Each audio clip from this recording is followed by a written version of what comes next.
তোমার বাড়িতে কারো জ্বর হয়েছে, একটা কাঁচের শিশি, এদিকে তাকাও, কাঁচের শিশি রয়েছে, যে কাঁচের শিশির মধ্যে কী রয়েছে, একটা ওষুধ রাখা আছে, আর এই কাঁচের শিশিটা একটা ধাতব ছিপি দিয়ে বন্ধ করা আছে, পুরো এঁটে বসে আছে, মা খুলতে পারছে না, তোমাকে দিল তুমিও খুলতে পারছো না।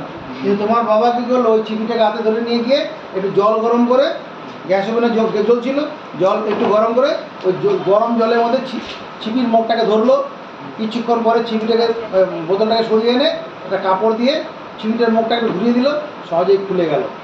এটা কেন হলো? নিশ্চয়ই তাপ পেয়ে গরম জলের ছিপির মুখটা ধরেছিল, গরম জলটা প্রসারিত হয়েছিল, যার ফলে এটা ছিপির মুখটা থেকে খুলে গেছে, এই জন্যই হবে। আবার দেখো, যখন একটা গরুর গাড়ির এটা কাঠের চাকা আছে, এটা একটা কি গরুর গাড়ির কাঠের চাকা, নজর রাখুন। এই গরুর গাড়ির কাঠের চাকার উপরে যখন কি করা যায়, লোহার কোনো বের পরানো হয়, যে লোহার বেরটা পরানো হয়, লোহার বেরটা কি হয়, চাকার থেকে সামান্য ছোট থাকে, নজর রাখো। এই যে চাকার উপরে যে লোহার বেরটা পরানো হবে, এই লালটা হচ্ছে লোহার বের, এটা চাকার উপরে এরকমভাবে এই লোহার বেরটা পরাতে হবে, যার কি আছে, ব্যাসার্ধটা কাঠের চাকার থেকে ছোট আছে। কি করে পরায়? তো যারা চাকার উপরে লোহার বের করা, তারপর এই চাকাটা, এই লোহার বেরটা কী করে, এটা লোহার বের আছে, এই লোহার বেরটাকে প্রথমে আগুনে গরম করে, লোহার বের আগুনে গরম করার পরে ওটাকে কী করে পরে চিমটা দিয়ে ধরে, এটা তো কাঠের চাকা ছিল, এটা কাঠের চাকা ছিল, এদিকে তাকাও, এখানে স্পোক, এটা কাঠের চাকা, মূল কাঠের চাকা আছে। এবার এটাকে আগুনে পোড়ানো হয়েছে, আগুনে পোড়ানো হয়েছে, আগুনে পুড়িয়ে পুরো লাল করে ফেলা হয়েছে। এই অবস্থায় যদি এটাকে এর উপরে আনা যায়, দেখা যাবে এর গায়ে কি হবে, এই চাকাটা, এই কাঠের চাকাটার উপরে লোহার বেরটা এরকমভাবে বসে যাচ্ছে। বসে গিয়ে কি এমন হতে পারে কি, একটু আলগা হয়ে আছে, একটু আলগা হয়ে থাকবে, অসুবিধা নেই। ওই অবস্থায় তুমি চাকাটা কী করো, কিছুক্ষণ ঠান্ডা হতে দাও। যখন ঠান্ডা হবে, দেখা যাবে এই যে গ্যাপগুলো ছিল, গ্যাপগুলো ভরাট হয়ে যাবে, এটা তো আগুন তো সহজে ঠান্ডা হবে না, এবার সময় দিতে হবে যাতে তাড়াতাড়ি ঠান্ডা হয়। বা এই কাঠের চাকাটাকে পুরো ভালো করে কামড়ে ধরে, এই জন্য কী করা হবে, এটা জলের মধ্যে, পুকুরের জলের মধ্যে বা কোনো চৌবাচ্চার মধ্যে নিয়ে ডুবিয়ে দিলে পরে পুরো এই লোহার বেরটা কাঠের চাকার সঙ্গে ধরে থাকবে।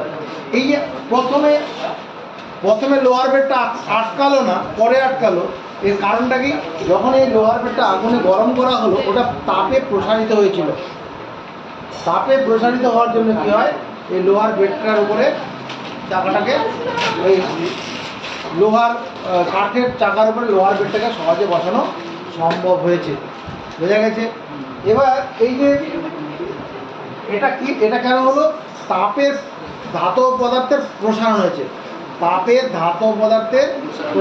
প্রসারণ শুধু ধাতব পদার্থের হয় না, এটা তরল পদার্থেরও প্রসারণ হয়, তাপে গ্যাসীয় পদার্থেরও প্রসারণ হয়। এই যে কঠিন পদার্থ যেটা আছে, কঠিন পদার্থের প্রসারণ তোমার গিয়ে 3 রকমের হয়। কঠিন পদার্থের প্রসারণ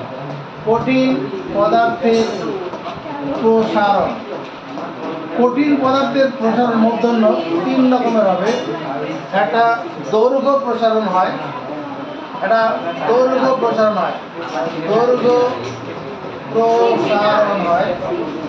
ক্ষেত্র প্রসারণ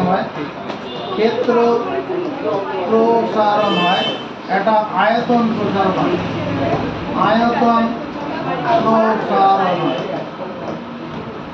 প্রসারণ।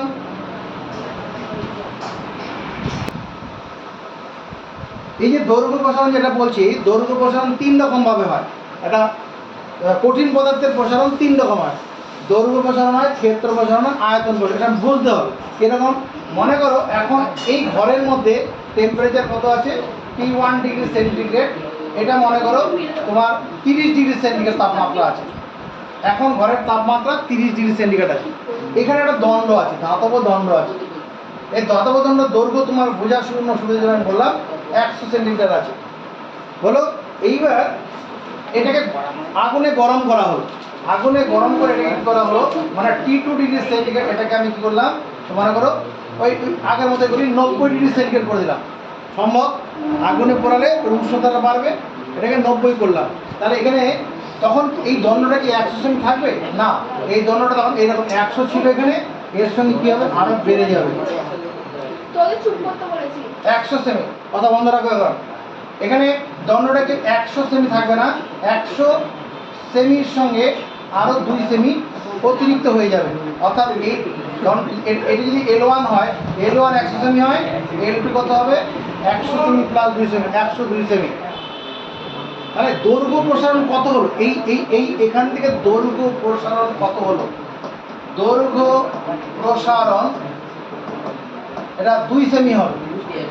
এই যে দৈর্ঘ্য প্রসারণ 2 সেমি, এটা আসলে হলো কি দেখো তো, 100 সেমি প্লাস 2 সেমি মানে 102 সেমি আর কি আসলে।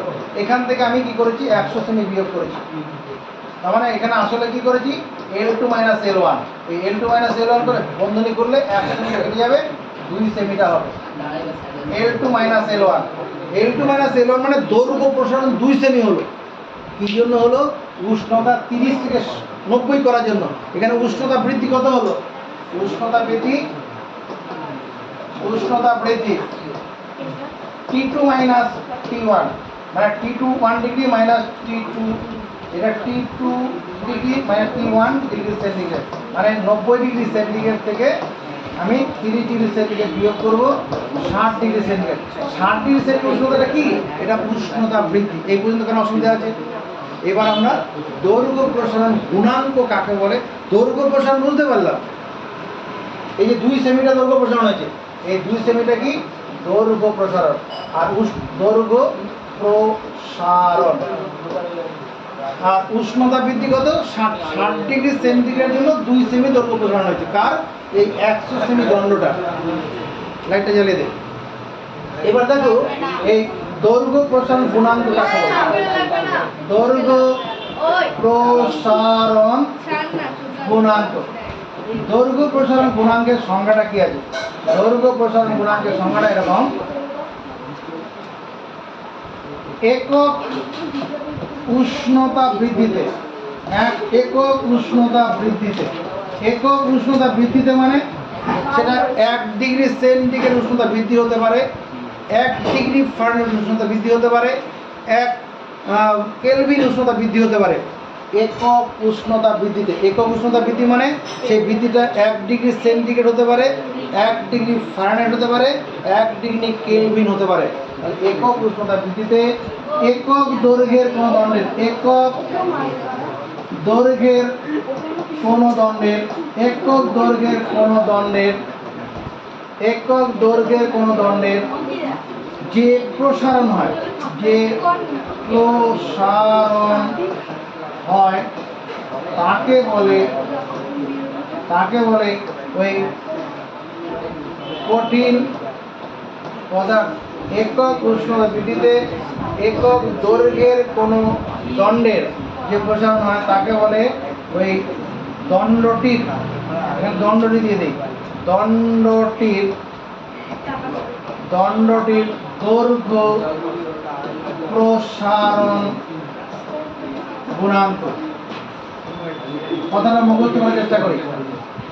একক উষ্ণতা বৃদ্ধিতে একক দৈর্ঘ্যের কোনো দণ্ডের, একক দৈর্ঘ্য মানে 1 সেমি দৈর্ঘ্য, নাহলে 1 মিটার দৈর্ঘ্য, এগুলো হচ্ছে একক দৈর্ঘ্য বোঝায়। একক দৈর্ঘ্য বলতে 1 সেন্টিমিটার দৈর্ঘ্য, নাহলে 1 মিটার দৈর্ঘ্য বা 1 ফুট দৈর্ঘ্য, এগুলো একক দৈর্ঘ্য। একক দৈর্ঘ্যের যে প্রসারণ হয় তাকে বলে দণ্ডটির দৈর্ঘ্য প্রসারণ গুণাঙ্ক। এবার ব্যাখ্যা করে বোঝাচ্ছি, কীরকম? ধরি T1 ডিগ্রি উষ্ণতায়, এখানে ডিগ্রি কথাটা উল্লেখ করবো না, ধরি T1 উষ্ণতায়, ধরি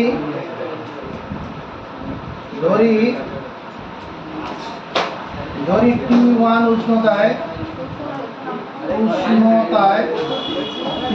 একটি দণ্ডের দৈর্ঘ্য, একটি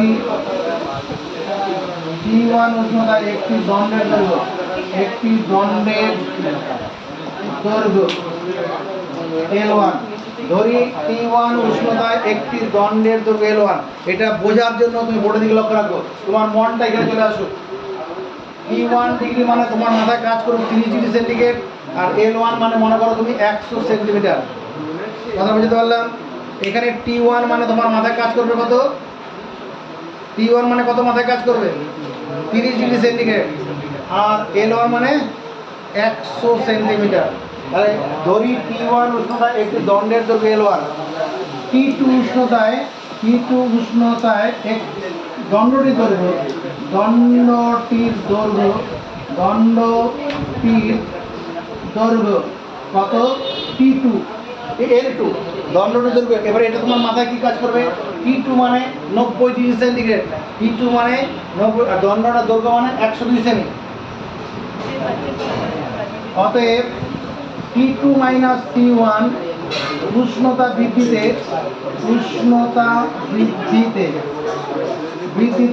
দৈর্ঘ্য প্রসারণ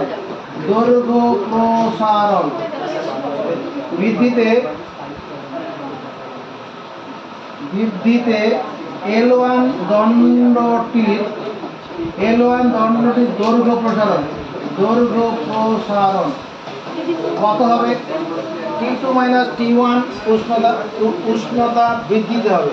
T2 মাইনাস T1 উষ্ণতা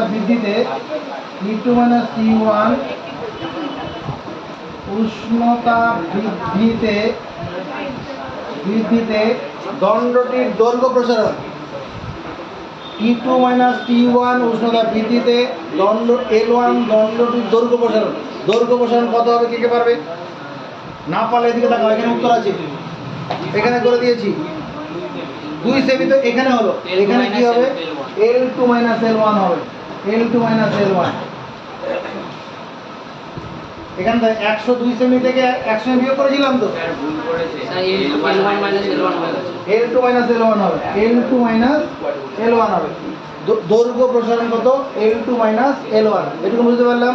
এবার দেখো একক উষ্ণতা বৃদ্ধি 1, একক উষ্ণতা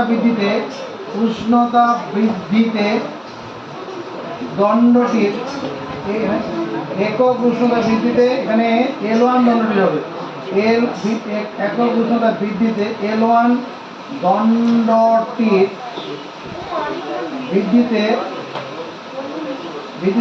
L1 দণ্ডটির দৈর্ঘ্য প্রসারণ ভাবো তো কি হবে? একক উষ্ণতা বৃদ্ধিতে মানে 1, এখানে যেমন উষ্ণতা বৃদ্ধি কত হলো? 60 ডিগ্রি সেন্টিগ্রেড, এখানে উষ্ণতা বৃদ্ধি 60 ডিগ্রি সেন্টিগ্রেড। তাহলে একক উষ্ণতা মানে 1 ডিগ্রি, তাহলে প্রসারণটা কম হবে। ওই কিভাবে কম হলে কি হয়? ভাগ হয়। তাহলে এটা কি হবে? L2 minus L1 by T2 minus T1। একক উষ্ণতা বৃদ্ধিতে দৈর্ঘ্য প্রসারণ এটা হলো। এবার একক উষ্ণতা বৃদ্ধিতে, একক মানে এখানে 1 আছে, একক উষ্ণতা বৃদ্ধিতে একক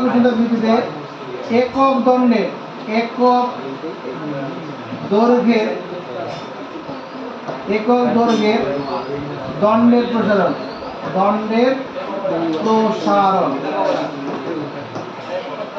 100 সেমি দণ্ডটার দৈর্ঘ্য যা প্রসারণ হবে, 1 সেমি দৈর্ঘ্যের দণ্ডের প্রসারণ কি বেশি হবে না কম হবে? কম হবে। কম হলে ভাগ হবে L2 minus L1 by L1 into T2 minus T1। এটা হলো একক উষ্ণতা বৃদ্ধিতে একক দৈর্ঘ্যের দণ্ডের প্রসারণ। সংজ্ঞা কি লিখেছি এখানে? সংজ্ঞাটা দেখো, একক উষ্ণতা বৃদ্ধিতে একক দৈর্ঘ্যের দণ্ডের যে প্রসারণ হয় তাকে বলে দৈর্ঘ্য প্রসারণ গুণাঙ্ক। তাকে কি বলে? দৈর্ঘ্য প্রসারণ গুণাঙ্ক। তাহলে এবার একটা কাজ করি, তাকাবে তোমার যদি দৈর্ঘ্য প্রসারণ গুণাঙ্ক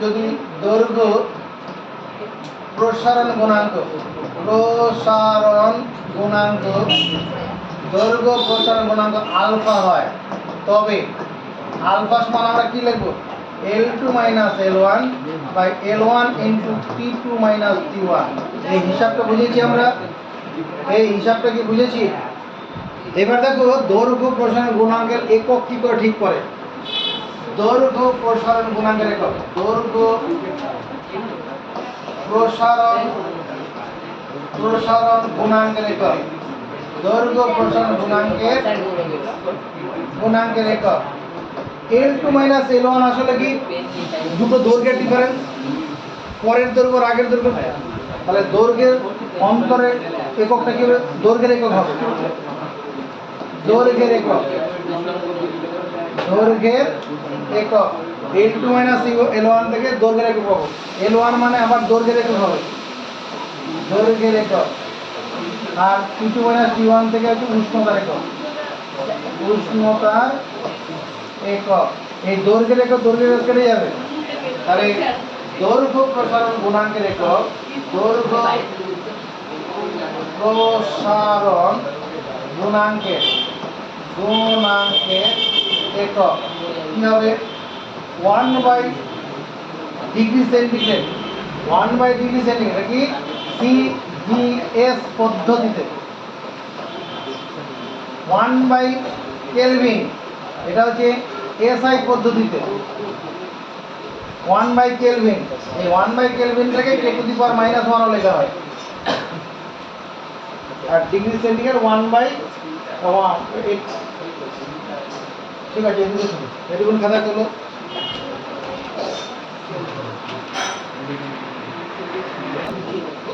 গুণাঙ্ক, ক্ষেত্র প্রসারণ গুণাঙ্ক। ক্ষেত্র প্রসারণ গুণাঙ্ক ব্যাপারটা কিরকম ভাবো? ক্ষেত্র প্রসারণ গুণাঙ্ক, একটা ধাতব প্লেট আছে মনে করো, বৃত্তাকার একটা প্লেট আছে। বৃত্তাকার প্লেট মানে তুমি একটা 10 টাকার কয়েনই ভাবো না, একটা 10 টাকার কয়েন আছে। 10 টাকার কয়েনটা একটা ধাতব প্লেট আছে, 10 টাকার কয়েনটা একটা নির্দিষ্ট ক্ষেত্রফল আছে। 10 টাকার কয়েনটা যেটা আছে তার ক্ষেত্রফল, এটাকে S1, এটা মনে করো এটা 50 সেন্টিমিটার স্কোয়ার আছে। যে 10 টাকার কয়েনটা রয়েছে বা ওই রকম 10 টাকার কয়েন আকৃতির একটা পাত ভাবো, বৃত্তাকার পাত। বৃত্তাকার পাত কেন বললাম? ওর ক্ষেত্রফলটা হিসাব করতে সুবিধা হবে, ব্যাসার্ধ বের করতে পারবো, ক্ষেত্রফল বের করতে পারবো। তার মানে একটা ধাতব পাত, এই ধাতব পাতটার ক্ষেত্রফল 50 বর্গ সেন্টিমিটার। উষ্ণতা কত এখন কত? ওই একই রকম আগের মতো ধরো T1 ডিগ্রি সেন্টিগ্রেড, এটা মনে করো 30 ডিগ্রি সেন্টিগ্রেড। 30 ডিগ্রি সেন্টিগ্রেড উষ্ণতায় একটা ধাতব প্লেটের ক্ষেত্রফল কত ছিল? 50 বর্গ সেন্টিমিটার। এবার এটাকে উষ্ণতা আগুনে গরম করা হলো, ওই গরম করে আমি 90 ডিগ্রি সেন্টিগ্রেড নিয়ে যাই। 90 কেন, অন্য উষ্ণতা নিয়ে গেলেও হবে, 100তে নিয়ে যাই, 80তে নিয়ে যাই, 60-এ নিয়ে যাই, উষ্ণতা নিয়ে গেলাম। তখন ওই ধাতব প্লেটটা কী হয়ে যাবে? আগের সাইজে থাকবে না, একটু বড় হয়ে যাবে। মনে করো এইরকম ছিল আগে,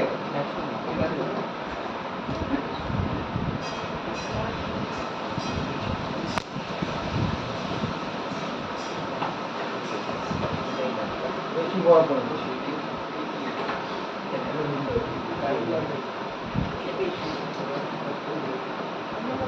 এটা আগের সাইজ ছিল।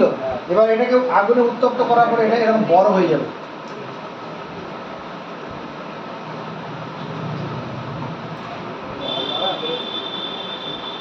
এরকম বড় হয়ে গেল, আগের যা ব্যাসার্ধ ছিল তার থেকে ব্যাসার্ধটা পাল্টে যাবে। এর যদি ব্যাসার্ধ R1 থাকে, এটা R2 হয়ে যাবে। তাহলে ক্ষেত্রফলটা পাল্টে গেল। এবার এই ক্ষেত্রফলটা কত? ক্ষেত্রফল S2 যদি বলি, S2 সময় মনে করো এটা তোমার 54 সেন্টিমিটার স্কোয়ার হয়ে গেল। ক্ষেত্রফলটা বেড়ে 54 সেন্টিমিটার হলো। এখানে উষ্ণতা বৃদ্ধি কত হলো? এই ঘটনাতে উষ্ণতা বৃদ্ধি কত? উষ্ণতা বৃদ্ধি 90 degree centigrade minus 30 degree centigrade, তার মানে 60 ডিগ্রি সেন্টিগ্রেড উষ্ণতা বৃদ্ধি। তার মানে উষ্ণতা বৃদ্ধি হচ্ছে T2 মাইনাস T1, এটা কত? 60 ডিগ্রি সেন্টিগ্রেড। আর ক্ষেত্রফল বৃদ্ধি কত হলো? ক্ষেত্রফল বৃদ্ধি 54 মাইনাস 50 মানে 4 সেন্টিমিটার স্কোয়ার। 4 সেন্টিমিটার স্কোয়ার ক্ষেত্র মানে কি? এটা মানে S2 minus S1। S2 minus S1 হচ্ছে ক্ষেত্রফল বৃদ্ধি। এই পর্যন্ত বুঝতে অসুবিধা নেই। এবার চলে আসি আমি ক্ষেত্র প্রসারণ গুণাঙ্ক কাকে বলে। ওরে ক্ষেত্র প্রসারণ গুণাঙ্ক আর দৈর্ঘ্য প্রসারণ গুণাঙ্ক, আয়তন প্রসারণ গুণাঙ্ক সবগুলোর সংজ্ঞা একই রকম। কীরকম লক্ষ্য রাখো। একক উষ্ণতা বৃদ্ধিতে একক ক্ষেত্রফলযুক্ত কোনো কঠিন পদার্থের একক উষ্ণতা বৃদ্ধিতে একক ক্ষেত্রফলযুক্ত কোনো কঠিন পদার্থের যে ক্ষেত্র প্রসারণ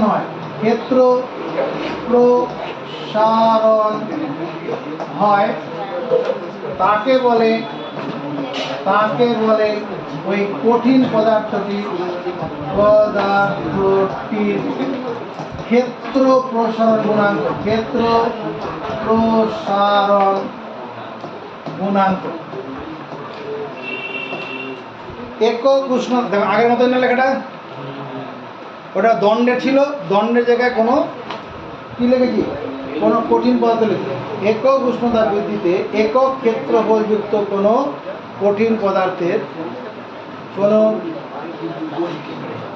এখানে আরেকটু লেখা ভালো হয় যদি এরকম করতাম, একক উষ্ণতা বৃদ্ধিতে একক ক্ষেত্রফলযুক্ত কোনো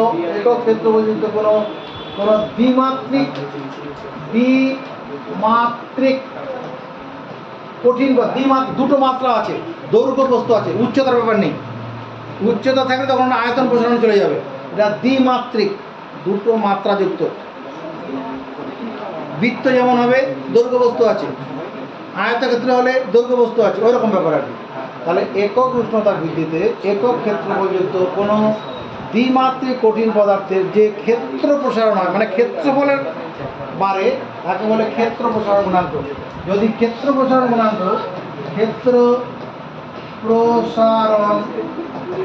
গুণাঙ্ক কি হয়, বিটা হয়, তবে বিটা সমান কি হবে, এটা হবে S2 - S1। S2 - S1 মানে কি ভাই, ক্ষেত্র প্রসারণ, আর S1 মানে প্রাথমিক যে ক্ষেত্র বলছে সেটা, কিন্তু T2 - T1। ওই আগের মতো হিসাবটা হবে, আর ক্ষেত্র প্রসারণ গুণাঙ্কের একক, ক্ষেত্র প্রসারণ গুণাঙ্কের একক,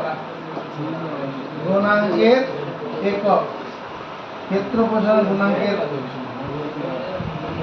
একক কি হবে, ওই 1/ডিগ্রি সেন্টিগ্রেড বা তোমার ডিগ্রি সেন্টিগ্রেড টু দি পাওয়ার -1, এটা কি সিজিএস পদ্ধতিতে হবে। আর 1/কেলভিন বা কেলভিন টু দি পাওয়ার -1, এটা কি এসআই পদ্ধতিতে হবে। বোঝা গেল ঘটনাটা। আগের মতো হবে কি, মানে T2 - T1 উষ্ণতা বৃদ্ধিতে S1 ক্ষেত্রফলের প্রসারণ কত হয়, S2 - S1। একক উষ্ণতা বৃদ্ধিতে প্রসারণ কত হবে, S2 - S1 by T2 - T1। একক উষ্ণতা বৃদ্ধিতে একক ক্ষেত্রফলের প্রসারণ, তারপর S1 দিয়ে ভাগ হবে। ওই ক্ষেত্র প্রসারণ যদি বিটা ধরি, বিটা সমান এটা হবে। এটুকুন পরে আসবে।